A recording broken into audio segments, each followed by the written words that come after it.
I need a support animal for this episode. Not going to sugarcoat it for you, folks. This week's episode sucked. So let's go ahead and break down Top Chef, Season 20, Episode 6. Top Chef's no picnic, but it should be called... This whole thing fucking sucks! We pick up right where we left off, with Gabri still getting used to the loss of Begonia. Amar has some words of wisdom for him. Okay, I'm an old guy. You're a young kid, and I love you. Padma drops in on Charbel and Sylvia to round up the chefs to go downstairs to watch the two last chance kitchen competitors see which one gets to come back into the competition. They have to make one of each, a finger sandwich, a scone, and a pastry for all... You're praying really loud. They have to make a finger sandwich, a scone, and a pastry for all the chefs and the judges within 60 minutes. A rare scenario for Top Chef. In this challenge, the competitors get to vote on their favorite along with the judges. But much like the Electoral College, some votes matter more than others. Tom and I will get a vote, and collectively, all of your votes will equal one vote. Sarah's a little too enthusiastic about her judging capabilities. I am able to judge anyone, anytime. The judges and the chefs will get to vote for the best 3 dishes overall, and to keep things on the level, they will be blindly voting on the dishes. They don't know who's the finalist, and they don't know whose dishes they'll be tasting. Can you see that I have hair all over my face? Begonia and Dale are the final 2, but it's clear that a full night's sleep has cooled the hearts of the other competitors. Is there anyone that you're hoping to see come back? No. These two have a massive amount of dishes to plate in a very small amount of time, and Begonia drops her plates within 30 seconds on the clock. You can't really tell how much dropping the dishes hurts her. One of the 3 dishes did not even get plated. This is a risky move. It becomes clear that Begonia had a lot of issues with her dishes. The only way she would have won is if Dale had played it super safe or made another mistake, but he didn't, and he wins handily. And as I am seething with jealousy, he gets the only hug from Padma. Just like, oh, Jesus Christ. I literally hate him now. We get Fish and Chips back on the same team again, and Dale gets to pick which one to join. That literally makes one team with an extra person. Could be a blessing or it could be a curse. They can sit at the back and do nothing and watch the team crumble, or they could try and really excel the team. Buddha's team begins the planning process, and they clearly have some lofty goals. Amar and Ali's team immediately appears to lack that clear leadership. Tom wants to make a ciappino salad.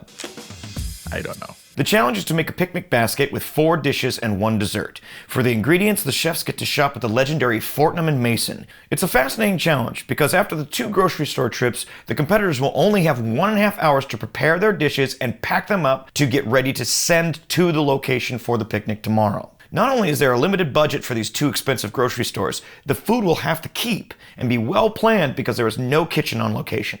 At Highclere Castle. It's the famous home of the Crawleys in Downton Abbey. Meeting him for tea. Bruh. Place is ridiculous. I got some more footage of it later. Let's just skip to the plating and get this over with. Ali made mahamara with pickled walnuts and pomegranate vinaigrette. The judges say it's delicious and maybe a little bit big, but Padma ain't sweating it. I have a big mouth. Tom went ahead and made his ciappino salad with pickles and apples, zucchinis and chilies, avocados with caviar chips, and tomato and vinaigrette. Gabri made smoked fish with tostada and cucumber, red onion, watermelon, and spicy pesto. He has to make the judges stack their tostadas on their own because he couldn't make them in advance. Sylvia makes soup borek with chicken and ndula mousse, pistachios, lemon posset, and cucumber salad, which the judges call confounding. Ugh. Amar made a rum raisin flan with pineapple and sage marmalade. After the judges roast everyone but Amar and Ali, Tom decides to loosen things up with a little champagne. Oh, thank God. On the blue team, Dale did a classic deviled egg with duck egg and sturgeon caviar. Victor made foie gras rolled in cabbage with agrodolce sauce. Charbel made a vegetable crudité with toast and beetroot hummus, baba ganoush, and truffle dip. Nicole made salmon niçoise salad. Sarah made charred broccolini with manchego, lardo, black walnuts, and truffle vinaigrette. Buddha made a banoffee pie with cream diplomate, honey roasted bananas, and biscuit crumble. To entertain myself a little more for this episode, I got to watch Gail fling food at Tom over and over and over again. The blue team wins by far, and the top chef is Nicole. Her niçoise salmon kicked ass, proves Tom wrong, and she wins $10,000. This is the last $10,000 she needs for her adoption. She's adopting a baby. The yellow team definitely struggled from the get-go, but no one's really tossing Tom under the bus about the budget problems that he had. A few of the teammates make some rumblings about what sort of ingredients they could have bought, but no one really admitted that they needed more money.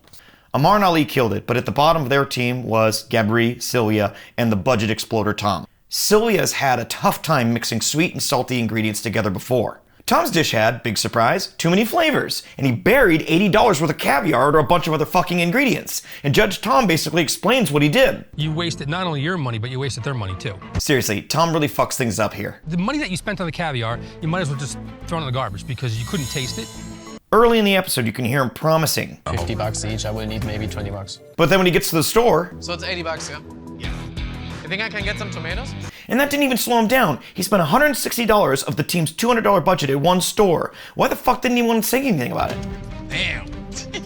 Dale used his immunity to support his team. Yes, the individual chefs made their best dishes, but still, he specifically picked deviled eggs because it was going to leave more budget for the other competitors who could be eliminated. Do you, bro? Sometimes you don't get to pick your teammates.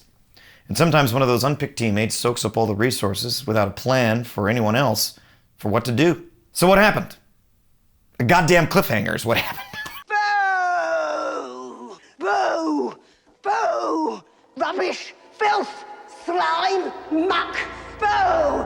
Boo! Boo! We don't get to know who leaves this episode, but we do know one thing. If it is Tom that ends up being the one that leaves, it'll be in shame.